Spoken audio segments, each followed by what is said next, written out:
युक्तियां बैठी हैं, सुनो। मात्र 100 साल का तुम्हारा धर्म बचा है, ये संदेशा लेकर के आया हूं। आप कहोगे 100 साल में?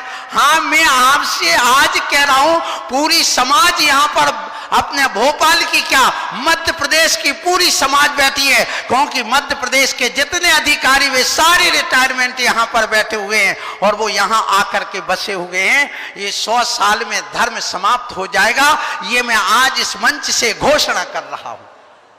जिस ढंग से ये जैन समाज चल रही है, तुम्हें लाखों करोड़ों के मंदिर बना लो, लेकिन इनकी रक्षा करने वाला कोई नहीं होगा। क्यों नहीं होगा?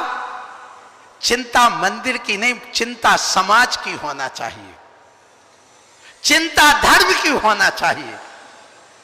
आप विचार करिए, मैं आपसे कहना चाहता हूं, मंदिर बनाना अच्छी बात, बनाना चाहिए, बनना चाहिए, और हमारे गुरु महाराज विद्यासागर जी महाराज जो कर रहे हैं बहुत अच्छी बात कर रहे हैं। लेकिन इसके साथ में मैं आज एक संदेशा जो युवाओं के लिए लेकर के आया हूं, वो ये कहना चाहता हूं, हमारी जैन समाज बराबर मूर्ख काम दुनिया में कोई करता ही नहीं।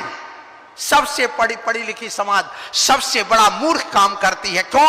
आप कहोगे मूर्ख है। हाँ, मैं आज पूरी समाज से पूछता हूं, राजन जी, पत्रकार जी, रविंद्र जी, आपको हमने 2 रुपए दिया कि अपना धंधा करना, और 2 रुपए लेकर के आप अपना घर चलाना, तो 2 के तुम कितने पैदा करोगे?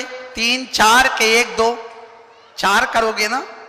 और 2 की यदि 4 करते तो विद्वान हो, 2 के 2 ही रह जाए तो मूर्ख हो, 2 का 1 रह जाए तो महामूर्ख। पक्का है ना? आपको स्वीकार है ना ये बात? अब देखिए, पति पत्नी कितने प्राणी? 2, और 2 ने मिलकर के 2 ही पैदा किए, 2 जब मरेंगे तो 2 ही छोड़ के जाएंगे, तो क्या हमारी आबादी बढ़ेगी? बोलो, नहीं बढ़ेगी। यदि 2 के 3 होते हैं तो विद्वान, और 2 का 1, 2 रह जाए तो मूर्ख, और 2 का 1 रह जाए तो आप मूर्ख हैं, विद्वान है क्या महामूर्ख हैं? बोलो, क्षमा बाड़ी मर पर मनाने वालों। आप विचार करना, यदि तुम्हारा एक बेटा है, सुन लेना, तो आप किसकी श्रेणी में आए? मूर्ख में। अब देखिए 100 साल में धर्म कैसे समाप्त होगा। आज यदि जैन समाज, यहां 50 लाख जैन समाज भारत देश में मैं मानता हूं, और 2 मरेंगे, 1 छोड़ के जाएंगे, तो 25 साल बाद कितने बचेंगे? 25 लाख। और 25 लाख पर वो पेयर बनाएंगे, लड़के लड़की मिल करके, और 2 मिल करके 1 पैदा करेंगे, तो 50 साल में कितने बचेंगे? 12.5 लाख। फिर 12.5 लाख लड़के लड़की मिल करके फिर 1 बच्चा पैदा करेंगे, तो बताइए 75 साल में कितने बचेंगे? 2 मरेंगे, 1 छोड़ करके जाएंगे, तो कितना बचेगा? बोलो, बोलो ना।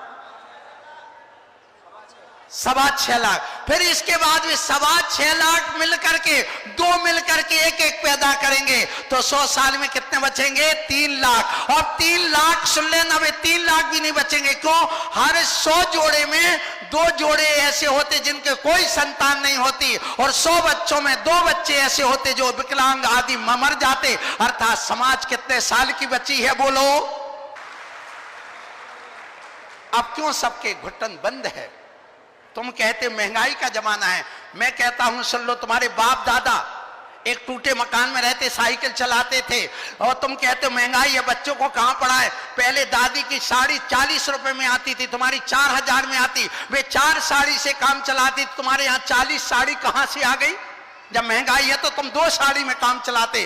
तब मैं जानता कि महंगाई है, और तुम्हारे बाप दादा 2 सब्जी खाते थे, तुम 1 खाते, तो मैं जानता कि महंगाई है। तुम्हारे बाप दादा 2 मकान में रहते, तुम 1 मकान में रहते, 1 कमरे में, तो जानता महंगाई है। सबके लिए महंगाई नहीं, एक बेटे को पालने के लिए महंगाई।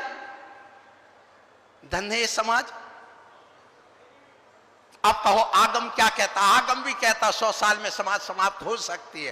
क्यों हो सकती है? सुनिए, इसलिए कि सुन लो, यदि आपको मालूम हो कि अपने यहां पर पुष्पदंत भगवान से लेके शांतिनाथ भगवान के बीच में एक पल, पौन पल, आधा पल, पाव पल के भगवान के समय में धर्म का विच्छेद हो गया।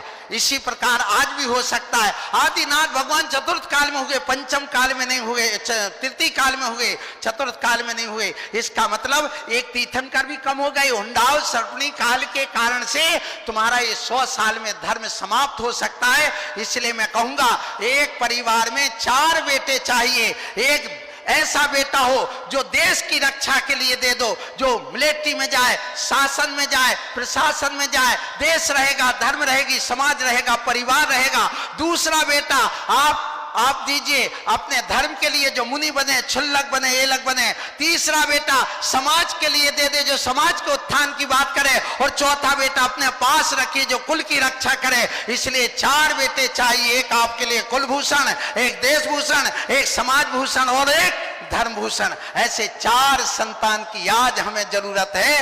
ये ध्यान रखो। आज मैं क्षमा वाणी पर इन युवाओं को संदेशा दे करके आया हूं।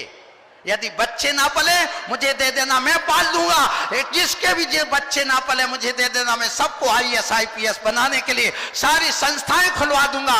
और तो आज एक सुन लो, यहाँ जनगणना फार्म एक तैयार किया गया है भोपाल का। जिनके यहाँ गरीबी हो, जिनके यहाँ बेरोजगार हो, जिनके बेटा बेटी की शादी नहीं हो रही हो, 8 दिन बाद आपके पास आदमी आएगा, वो फॉर्म भर करके देना। आपको सबको रोजगार दिया जाएगा, आपके लिए नौकरी दी जाएगी, आपके लिए पैसा दिया जाएगा, आपके धंधे चले जाएंगे, आपको सब कुछ दिया जाएगा। ये मेरी तरफ से आशीर्वाद है। इसलिए आप चिंता मत करो।